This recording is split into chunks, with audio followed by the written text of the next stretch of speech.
अस्सलामुअलैकुम दोस्तों। आज हम आपके साथ शेयर करेंगे कुछ ऐसे अनोखे और रूहानी फैक्ट्स जो हमारे प्यारे नबी मोहम्मद सल्लल्लाहु अलैहि वसल्लम की जिंदगी से जुड़े हैं, जिन्हें बहुत कम लोग जानते हैं। ये फैक्ट्स ऑथेंटिक हदीस से साबित है और आपके दिल में उनकी मोहब्बत और भी बढ़ा देंगे। और दोस्तों, वीडियो के आखिर में हम आपको एक ऐसा फैक्ट बताने जा रहे हैं जो आपको सच में हैरान कर देगा और आपकी आंखों में आंसू ला देगा। शुरुआत करते हैं पहले फैक्ट से। क्या आप जानते हैं कि नबी सल्लल्लाहु अलैहि वसल्लम का पसीना आम इंसान की तरह नहीं था? हजरत अनस बिन मालिक रदियल्लाहु ताला अन्हो फरमाते हैं कि मैंने नबी सल्लल्लाहु अलैहि वसल्लम के पसीने से ज्यादा खुशबू वाली कोई चीज नहीं सूंघी। ये इस बात का सबूत है कि अल्लाह ने आपके जिस्म की पाकी को भी एक मोजिजा बना दिया था।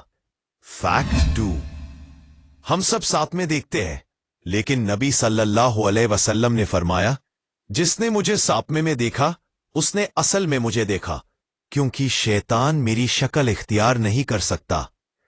ये एक बहुत बड़ी बात है। इसका मतलब है कि अगर किसी को नबी सल्लल्लाहु अलैहि वसल्लम का दीदार नसीब हो तो वो हकीकत है, उसमें शैतान का कोई दखल नहीं। ये अल्लाह की तरफ से उनकी शान और अजमत की एक बेहतरीन दलील है, क्योंकि अल्लाह ने उन्हें हर तरह से शैतान के शर से महफूज रखा है। फैक्ट 3, पेड़ और पत्थर सलाम करते थे। अभी हम चलते हैं एक और रूहानी फैक्ट की तरफ।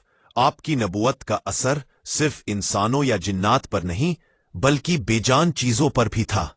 हजरत जाबिर बिन समुरा अफत्ता रिवायत करते हैं कि नबी सल्लल्लाहु अलैहि वसल्लम ने फरमाया, मक्का में एक पत्थर को जानता हूं जो पहला नबी बनने से पहले मुझे सलाम करता था। इस हदीस से पता चलता है कि पत्थर भी उनकी पेश आमद को समझते थे और उनका एहतराम करते थे। ये अल्लाह की तरफ से उनके लिए एक खास निशानी थी, ताकि वो जान ले कि वो अल्लाह के चुने हुए हैं। फैक्ट 4, सील ऑफ प्रॉफिटहुड, मोहर नबूवत। हजरत जाबिर बिन अब्दुल्लाह रज़ियल्लाहु ताला और हजरत अबू सईद अल खुदरी रज़ियल्लाहु ताला रिवायत करते हैं कि आपकी पीठ पर दोनों कंधों के दरमियान एक छोटा सा उभरा हुआ निशान था। इसकी शक्ल कबूतर के अंडे जैसी थी। कुछ सहाबा ने उसको देखा और रिवायत किया कि यह बिल्कुल एक मोहर की तरह थी। ये निशान अल्लाह ने उनकी पैदाइश के वक्त से ही उनकी पीठ पर बना दिया था, जो उनकी नबूवत का एक वाज़ेह और जाहिर सबूत था। Fact 5, physical strength. आम तौर पर लोग सोचते हैं कि नबी सल्लल्लाहु अलैहि वसल्लम की ताकत रूहानी थी, लेकिन उनकी जिस्मानी ताकत भी मिसाली थी। मक्का का मशहूर पहलवान रुकाना, जो अपनी ताकत के लिए मशहूर था, नबी सल्लल्लाहु अलैहि वसल्लम से कुश्ती में लड़ा। पहली बार में ही नबी सल्लल्लाहु अलैहि वसल्लम ने उसको जमीन पर गिरा दिया। रुकाना ने दोबारा लड़ा और फिर दोबारा हार गया। 3 बार की हार के बाद रुकाना ने शर्मा कर कहा, ए मोहम्मद, मैंने अपनी जिंदगी में किसी से इतनी जल्दी हार नहीं मानी। ये सिर्फ नबी सल्लल्लाहु अलैहि वसल्लम की जिस्मानी ताकत नहीं थी, बल्कि अल्लाह की तरफ से उनकी बेहतरीन मदद का सबूत था। फैक्ट 6, रात भर एक आयत पर कयाम। फैक्ट 6, हम सब के लिए नबी सल्लल्लाहु अलैहि वसल्लम की इबादत एक मिसाल है, लेकिन उनकी इबादत की गहराई को जानना हम सबको रुला देगी। हजरत अबू धर राजी हमजा ने रिवायत किया कि नबी सल्लल्लाहु अलैहि वसल्लम ने एक रात इशा की नमाज से लेकर सुबह तक सिर्फ एक आयत को दोहराते रहे, अगर तू इन्हें अजाब दे तो ये तेरे बंदे हैं, और अगर तू इन्हें माफ कर दे तो तू जबरदस्त हिकमत वाला है।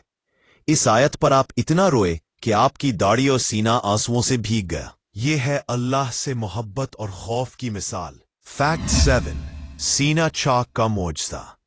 ये नबी अलैहिस्सलाम की जिंदगी का एक अजीब और कुदरती मोजज़ा है, जिसे शक्क सद्र यानी सीना चाक करना कहते हैं। और पहली बार सीना चाक करने का मौजज़ा इनके पहले बार बेकसीना, जब वो दूध पीते बच्चे थे और हलीमा सादिया के पास थे। एक दिन 2 फरिश्ते आए और उनका सीना चाक करके दिल निकाला। उन्होंने दिल से एक काला कतरा निकालकर फेंक दिया और दिल को जमजम के पानी से धोया। दूसरी बार इसरा वल मेराज के सफर से पहले جب نبی صلی اللہ علیہ وسلم کو آسمان پر اللہ سے ملنے جانا تھا، تب جبرائیل علیہ السلام نے دوبارہ ان کا سینہ چاک کیا، ان کا دل نکالا، زمزم سے دھویا اور پھر حکمت اور ایمان سے بھر دیا۔